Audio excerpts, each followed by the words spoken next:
Milí priatelia, prešlo len niekoľko dní od premiéry dokumentárneho filmu, ktorý som spoločne s Michalou Ganovskou natočil na Donbase. A tento úryvok z tohto dokumentárneho filmu by ste si mali pozrieť ešte raz. Môžete mi odpovedať na otázku? Ak sa rozhodne o dodávaní západných zbraní dlhého doletu na Ukrajinu, aká bude pozícia Slovenska a aj vás osobne, pretože tieto zbrane budú použité priamo proti nám? Tak ja dúfam, že slovenská vláda bude jednoznačne proti. Čo sa týka mojej pozície, moja pozícia je jednoznačná. Ani jeden náboj, ani komerčne, ani zo štátnych zásob, ktoré sú už aj tak v podstate na nule. Tak, milí priatelia, ako ste mohli vidieť už počas návštevy Donbasu, téma dodávok raket dlhého doletu zo strany kolektívneho západu na čele z USA smerom ku kyjevskému banderovskému režimu bola viac než aktuálna. Mohli ste vidieť vysokoškoláka Artura, ktorého by som dnes označil skôr ako dieťa Donbasu.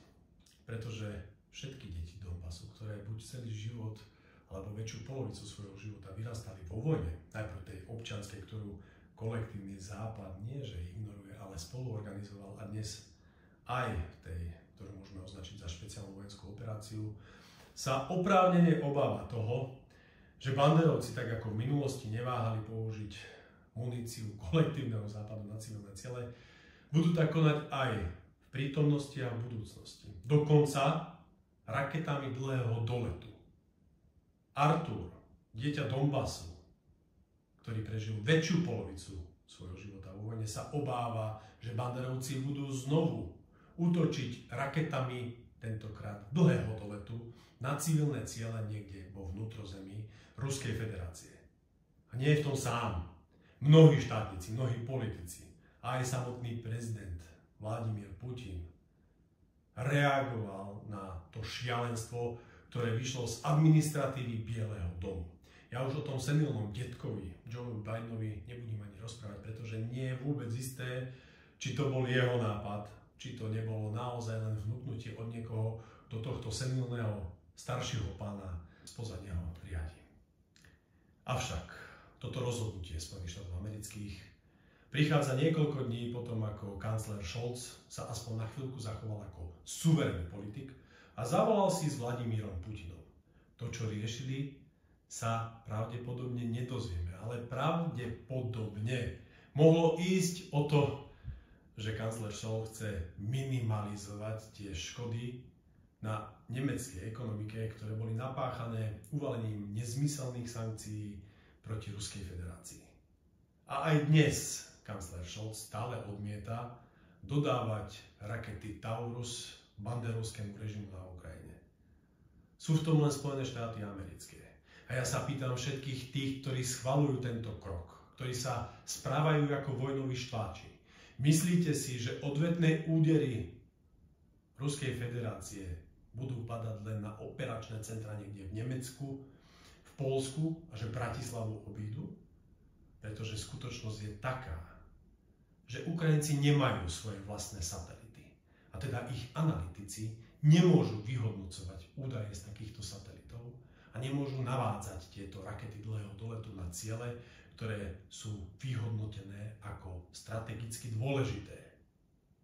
Takže tá Severoatlantická aliancia, ten kolektívny západ dnes už je aktívne zapojený a už sa tým v podstate ani netája do toho konfliktu, ktorý mnohí ešte pred pár týždňami nazývali zástupnou vojnou Spojených štátov amerických proti Ruskej federácii na Ukrajine.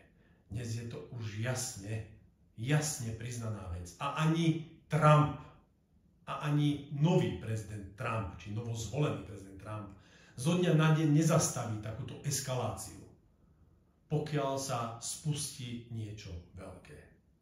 Takže ak si spokojne doma sedíte a myslíte si, že sa to netýka vás, vašich detí, vašich vnukov, vašich priateľov, otcov, bratov, tak ste na veľkom omyle. Ste na veľkom omyle, pretože Ruská federácia nejedným predstaviteľom nahlas oznámila, že útoky týmto typom rakiet Atacams budú brané ako priame zapojenie sa členských štátov NATO do tohto konfliktu. A tak sa to samozrejme môže vo veľmi blízkej budúcnosti vyvíjať. O chvíľu máme Vianoce, Silvester. Uvidíme, ako si budeme štrngať a aké mierumilovné budú tieto sviatky. Vďaka bláznom z Bieleho domu, ktorí hľadia hlavne na záujmy vojnového zbrojárenského priemyslu, ktorí vôbec nepozerajú na to, že voľby prehrali a takéto zásadné kroky by už podnikať nemali. Pretože tak, ako som povedal, rakety štartovať možno budú z Ukrajiny, ale ovládané budú z členských štátov Severoatlantickej aliancie. A myslím si, že je na čase, aby sme sa my, Slováci, slovenskí občania, slovenská verejnosť, a je jedno, či ste voličom Smeru, Hlasu, SNS, KDH, PSK, alebo Sasky, alebo nebude aj Republiky, alebo Domova, zobudili, pretože zajtrajšok nemusí prísť, pretože odvetné údery môžu byť aj toho jadrového typu.